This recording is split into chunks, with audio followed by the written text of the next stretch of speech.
ખાડો ખોદે ઈ જ પડે. પત્નીએ કીધું તું કે 7 વાગ્યા સુધી ચૂપ રહીશ, પછી પતિએ બધા આંકડા જ સાત કરી નાખ્યા. છેડતી શબ્દ છોકરા માટે જ વપરાય છે, બાકી છોકરી કોઈનો હાથ ખેંચે તો એ તો પ્રેમ કહેવાય વાલા.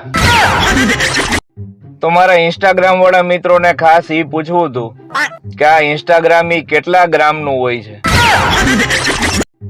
વાહ, કેવું સરસ બિલાડીનું બચ્ચું હે. લાઈવ ફોટો પાડીને સ્ટેટસમાં મૂકું. ગાડીમાં જ્યારે ક્લચ, બ્રેક અને લીવર ત્રણેય હારે દબાવો ને એટલે ગાડીનો સ્ક્રીનશોટ પડે. અત્યારના છોકરાઓ સ્કૂલમાં કોઈ ફંક્શન હોય ને એટલે ઉત્સાહિત હોય કે કાલે તો મજા આવશે. એટલે એક આપણે હતા કે સાહેબને પૂછતા કે સાહેબ કાલ થેલો લઈને આવવાનું કે નહીં. પેલા તને કીધું નહોતું કે આ ઘરના ગોદડા અને વાયરિંગ કાપવાનું કામ મેં રાખ્યું છે, તો તું વચમાં અહીંયા ફાડ મારવા આવ્યો? નીકળ હાલ. 1 કિલો લોટ, 500 ગ્રામ ઘી અને 250 ગ્રામ ગોળ, આ મેસેજને એટલો ફેલાવો કે શીરો બની જાય. આવી સાસુ નસીબદાર છોકરીને જ મળે, અને હું તો કઉ છું બધી છોકરીને નસીબ હારા હોય. બધી ગુજરાતી સ્ત્રીઓનો કોમન ડાયલોગ. આ તો હું હતી ને એટલે ટૈકી, બીજી હોત ને તો કેદુની મૂકીને વહી ગઈ હોત. ખીચામાં દાંતીઓ રાખવાની ટેવ વાળા કદાચ હાવ ટકો થઈ જાય ને તોય માથામાં દાંતીઓ તો ફેરવે જ. માને બધી ખબર હોય કે છોકરાને શું જોઈએ. કહેવાય છે કે માયગા વગર માય નથી પીરસતી, પણ એવું નથી હોતું. માં જયારે છોકરાની સામું જોવે ને ત્યારે ખબર પડી જાય કે બાળકને શું જોઈએ.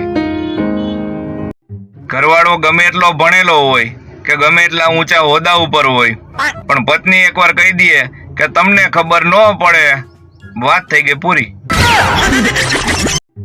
એક જગ્યાએ બોર્ડ મારેલું હતું કે પત્નીને વશમાં કરવાનો દોરો મળશે.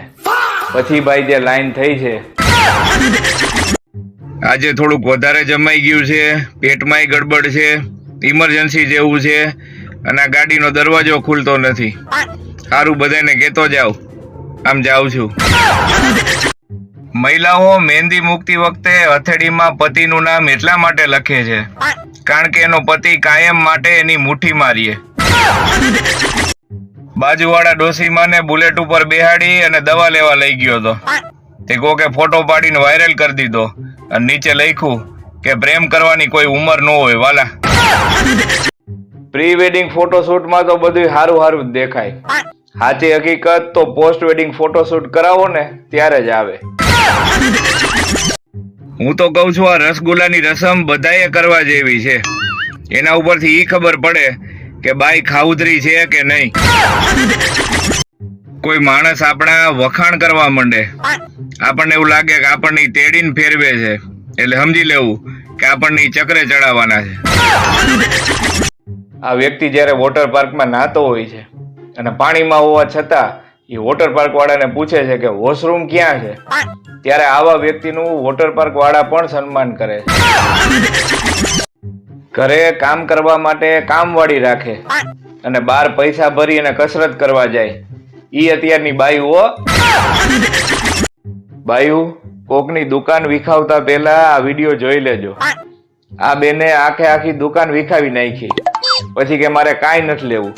ઓલા બેન એને પગે લાગી ગયા કે બેન કાંઈક તો લઈને જાવ. કુકરમાં 3 સીટીની સિસ્ટમ કેમ હોય છે ખબર છે? કારણ કે એક જ વારમાં બાયુ ક્યાં કોઈનું સાંભળે છે. હમણાં બારીએથી ચડી અને બસમાં પેલા જગ્યા રોકી લઉં, પણ હવે બાયણેથી જ જવું જોઈએ. આમ જોવો તમે, આ છોકરીઓ રૂમ શેરિંગમાં ફ્લેટમાં રહેતી હોય ને ત્યારે બધાના ગેસના બાટલા અલગ, બધાના વાસણય અલગ. આની જગ્યાએ છોકરા હોય ને તો એક જ બેડ ઉપર 4 છોકરા હોઈ ગયા હોય. જો પુરુષને ઘરનું માથું કહેવાય તો સ્ત્રીને શું કહેવાય ખબર છે? ગરદન. કારણ કે ગરદનની મરજી વિના માથું ન હાલે. છોકરીઓ ઘરે રહ્યો ને ત્યાં સુધી શાંતિથી રહેજો, બાકી ઘરના જો કંટાળી ગયા ને તો લગ્ન વખતે વિદાય આમ થાય. આ બાયું મોબાઈલમાં વાત કરવામાં એટલી બધી મશગુલ થઈ જાય છે કે જેના ભેગી બાઇક ઉપર આવે છે એને મૂકી અને બીજા ભેગી બાઇકમાં ચડી જાય છે. સાસુમાએ વહુને કીધું તું કે મારા જેવી રોટલી બનાવજે, પછી વહુએ બનાવી. તો આ સિરિયલ ઉપરથી ઈ ખબર પડે કે જેટલો મોટો ચાંદલો એટલી ખતરનાક બાઈ. સ્ત્રીઓ પાસે એક મોટામાં મોટું હથિયાર છે, રડવાનું. ઈ રોવે ને એટલે હારા હારા પીગળી જાય. ભાઈ ઉનાળામાં નદીમાં નાહવાની મજા કઈક જુદી જ હોય, અને એમાં જો ઠંડુ પાણી હોય તો મજા આવી જાય. હો ભાઈ, એમાં હાથમાં આવું કઈક આવે ને ઘા કરી નાખ દેવાનું. શું છે આ? લા તો મગર. આપણા લોકોની ખાસિયત એ છે કે આપણી પાસે કોઈ પણ સમસ્યાનું સમાધાન હોય. આ નદી વચ્ચે પાણકા પડ્યા હોય ને એમાં હારા મારા ફોટા આવે, અને પગ લપસે ને તો હોસ્પિટલમાં એક્સરે ના ફોટા આવે. જિંદગીમાં પહેલી વાર હાચા નામ વાળી વહુ મળી છે સાહેબ. આજે આમ જોવો, ધોતિયું નીકળી જાય તો ભલે નીકળી જાય, બાકી સીટ હાથમાંથી ન જવા દો. આવડિયા હમણાં અહીંયા બેઠી હતી ને એટલી વારમાં ક્યાં ગઈ? એટલે હું અહીંયા કેવું રમું છું ઈ તો તમે જોવો. પોલીસ વાળા કેદીઓને કે તમે કેમ કૂદીને ભાગી ગયા? ઓલા કે જમવાનું સારું નતું મળતું સાહેબ. એમ તો આ સળિયા શેનાથી કાપ્યા? ઈ કે ભાખરીથી. એક સ્કૂલમાં શિક્ષકે છોકરાને પૂછ્યું કે તારા પપ્પા શું કરે? ઓલો કે મારી મમ્મી જેટલું કે એટલું જ કરે. આ ઉનાળામાં સ્વિમિંગ પુલમાં નાહવા જાવ ને ત્યારે એટલું ખાસ જોજો કે પાણી તો ભર્યું છે ને. મંડપનો સારામાં સારો ઉપયોગ આ ભાઈએ કર્યો છે. જાણે ઘોડિયામાં હૂતો હોય એમ હોઈ ગયો. દૂધમાં ઉફાણો આવતો હોય તો બાયું દોડે છે કેમ? દૂધ બચાવવા, મલાઈ બચાવવા? જરાય નહીં. પ્લેટફોર્મ ને ગેસ સાફ ન કરવો પડે ને એટલે. સુરક્ષા માટે સીસીટીવી રાખવામાં આવે છે, પણ પછી સીસીટીવી નહીં સુરક્ષા દેવી પડે. એટલે આ ડિજિટલ કંકોત્રી મોકલવા વાળાને તો જોતું તું જડી ગયું.